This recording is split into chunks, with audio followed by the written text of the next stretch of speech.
দেখছে AGP live 24/7।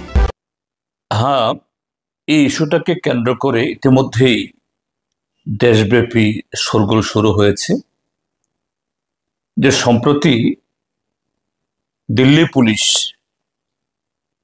যেটা সরাসরি স্বরাষ্ট্র মন্ত্রক দ্বারা পরিচালিত, যার মাথায় আছেন আমাদের দেশের স্বরাষ্ট্রমন্ত্রী মাননীয় অমিত শাহ মহোদয়, যে দিল্লি পুলিশ একটা চিঠি লিখেছে, এটা প্রায় মতো বিজ্ঞাপনের মতো, যে দিল্লিতে সাম্প্রতিককালে তারা যে বিদেশি নাগরিক, বিশেষ করে বাংলাদেশি, তাদের চিহ্নিত করার নামে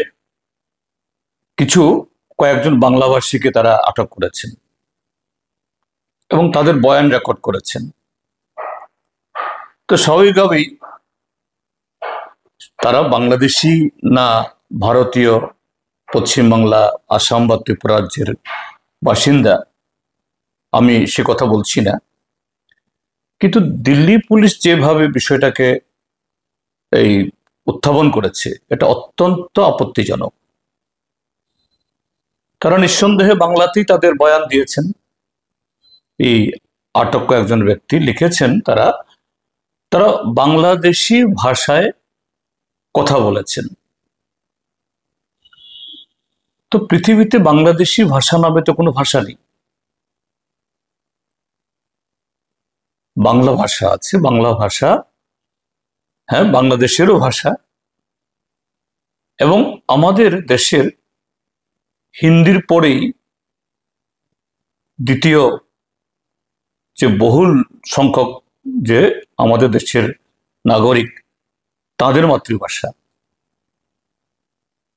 এবং এটা আমাদের অষ্টম তফসিলভুক্ত 22টি যে ভাষা, তার মধ্যে অন্যতম একটি, যে ভাষায় আমাদের জাতীয় সঙ্গীত জনগণ মন, আমাদের যে এরকমই আরেকটা এরকম কি বলে, সেটাও জাতীয় সঙ্গীতের মতো। তো সেই ভাষা, এটাকে বাংলাদেশি ভাষা বলে চিহ্নিত করা, এবং এটা অন্য কেউ নন,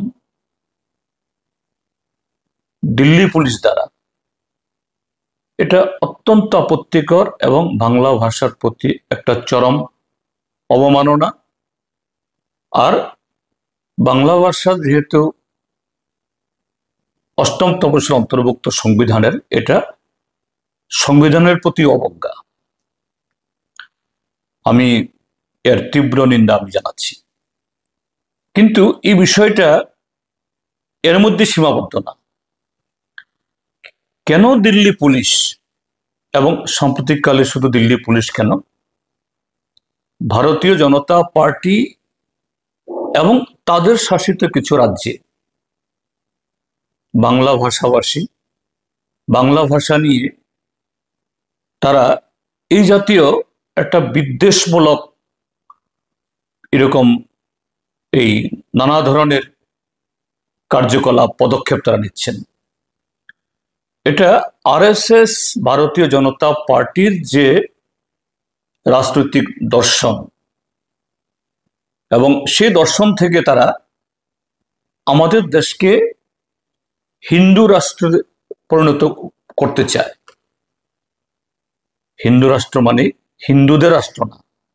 আমরা দেখছি ভারতবর্ষতে হিন্দু মানে শুধু কোনো একটা বর্ণের নন, যারা তথাকথিত, যাদেরকে দলিত আখ্যায়িত করা হয়, হরিজন, তফসিলি বলা হয়, তারাও তো হিন্দু।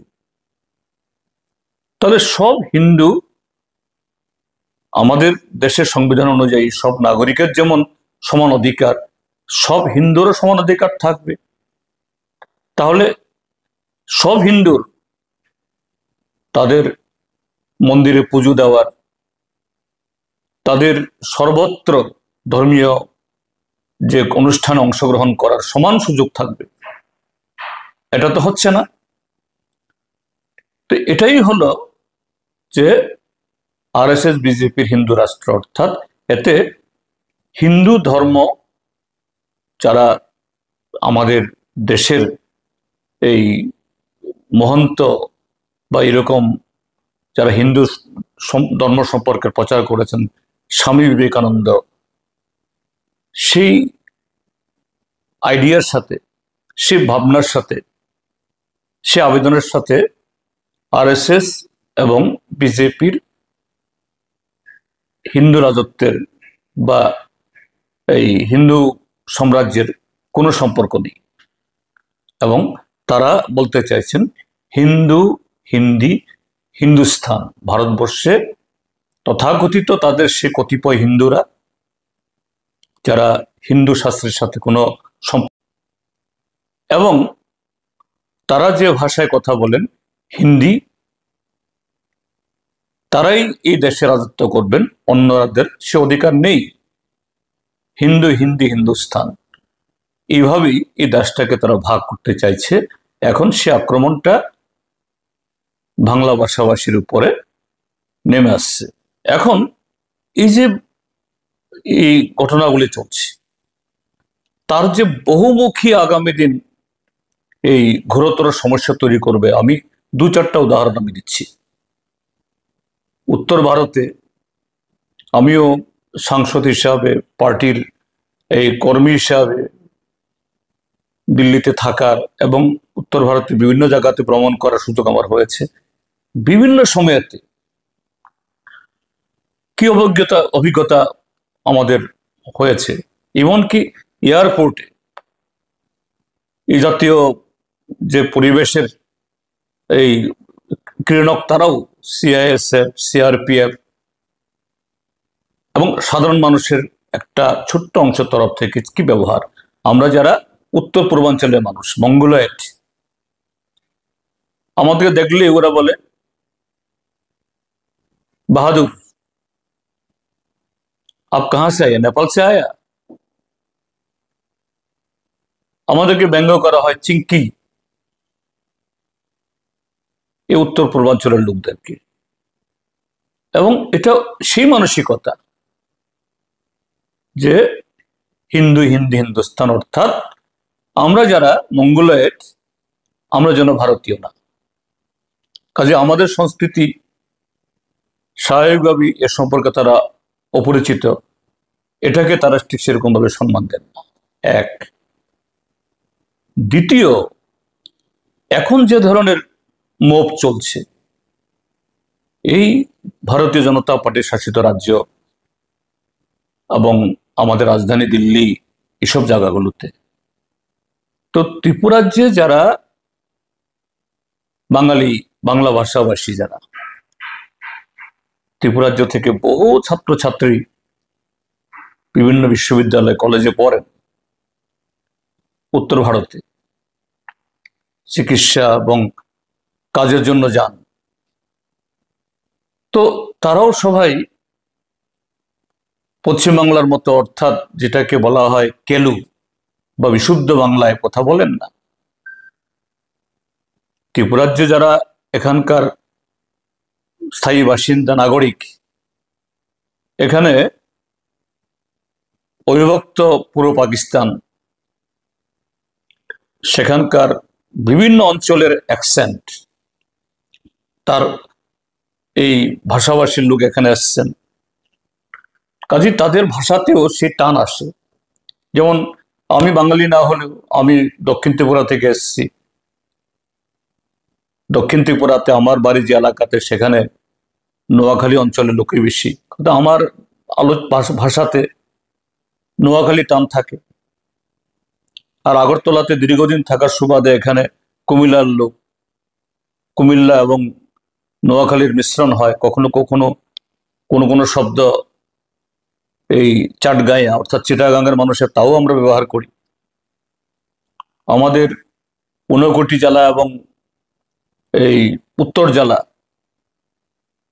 সেখানে এই শ্রীহট্ট তথা সিলেটের লোকরা এসছেন, সিলেটি টান আছে, তাহলে এই দিল্লি পুলিশের কোনো ন্যাক নজরে যদি পড়ে, তাদের হাতে কোনো কারণে যদি সেখানে তাদের খপ্পরে পড়ে, তাদেরকেও বলবে তুমি বাংলাদেশি, কারণ তোমার অ্যাকসেন্ট, তোমার যে কথার সুর, এটা কলকাতার মতো না, পশ্চিমবাংলার মতো না, নদিয়ার মতো না। কি হচ্ছে এগুলো? যা আরএসএস, ভারতীয় জনতা পার্টি এই দেশটাকে কোথায় নিয়ে যেতে চাইছে?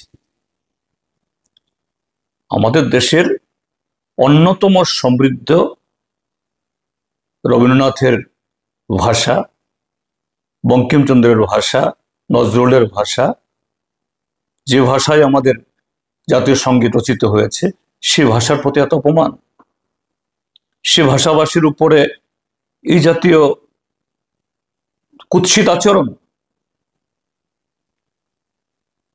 আমি দিল্লি পুলিশের এই আচরণের তীব্র নিন্দা জানাচ্ছি এবং ইতিমধ্যে সারা দেশের মানুষ সোচ্চার হয়েছেন, শুধু বাংলাভাষী ভাষাভাষীরা, অন্যান্যরাও, যে দিল্লি পুলিশের বিরুদ্ধে যেন অনতিবিলম্বে ব্যবস্থা গ্রহণ করা হয় এবং এই যে নোটিফিকেশন বা চিঠি, এটাকে প্রত্যাহার করা হয়।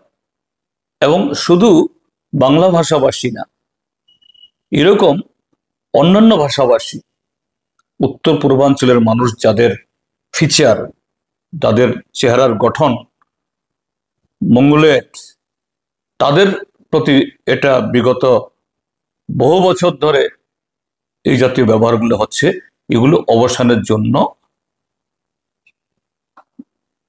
বর্তমান সরকার ব্যবস্থা গ্রহণ করুক এবং সারা দেশের যারা দেশপ্রেমিক মানুষ, সংস্কৃতি ভাষা সচেতন মানুষ, আরএসএস, বিজেপি তথা বর্তমান যে আমাদের দেশের সরকারের এই যে মনোভাব, অ্যাটিচিউড,